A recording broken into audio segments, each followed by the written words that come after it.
Bonjour à toi et bienvenue au message lumière de la famille Myriam Bethléem du mercredi 21 janvier. Aujourd'hui, nous sommes au mercredi de la deuxième semaine du temps ordinaire et on a un petit bijou d'évangile qui nous montre le cœur de Jésus dans un petit détail qui pourrait passer inaperçu. Jésus est dans une synagogue où se trouvait un homme qui avait la main atrophiée. Et les pharisiens, eux, surveillaient Jésus pour pouvoir le prendre en défaut. Car selon leur interprétation de la loi, qui dit qu'il n'est pas permis de travailler le jour du sabbat, si Jésus guérissait le pauvre homme, ce serait considéré comme un travail et il pourrait alors attaquer la réputation de Jésus dont le message les dérangeait. Ça les dérangeait dans leurs habitudes, mais surtout, ça les empêchait de jouer les préfets de discipline parmi le peuple. Alors Jésus aurait bien pu s'arranger pour guérir l'homme en secret, pour sauver sa propre réputation, pour éviter de prêter le flanc aux critiques. Mais pour lui, faire la volonté du Père et travailler au salut de ses frères, ça passe bien avant les questions d'image et de réputation. Alors il parle très publiquement et demande aux personnes présentes si, selon eux, c'est permis de faire le bien ou le mal, de sauver une vie ou de tuer le jour du sabbat. Et les pharisiens, sachant bien que c'était dangereux pour eux de répondre pour leur propre réputation, de répondre à cette question, c'était dangereux pour eux, alors ils se taisaient.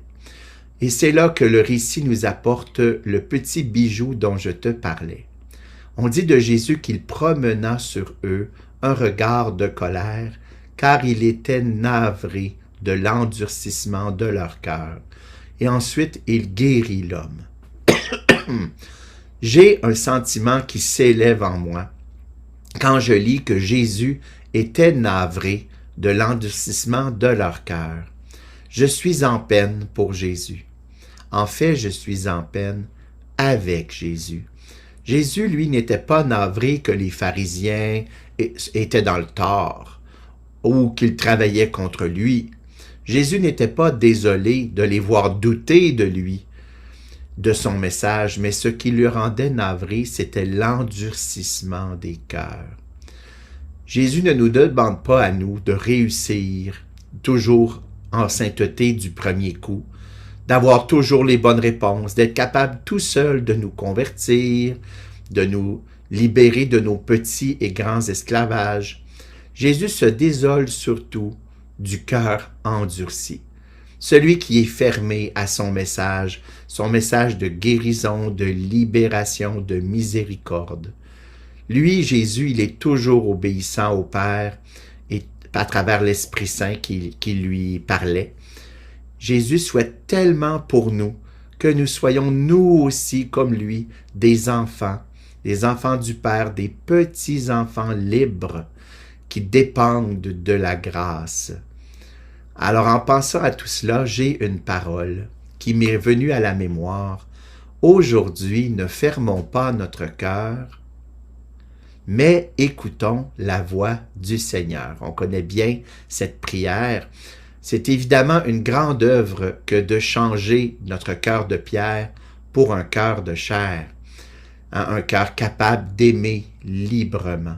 Alors si on priait ensemble en cette journée d'aujourd'hui que nous avons, ce jour où le Seigneur va nous demander peut-être dans une situation de nous ouvrir le cœur, nous ouvrir à quelque chose de nouveau, de dérangeant, peut-être un gros détachement, peut-être un pardon significatif, peut-être de rendre un service à un moment plus difficile.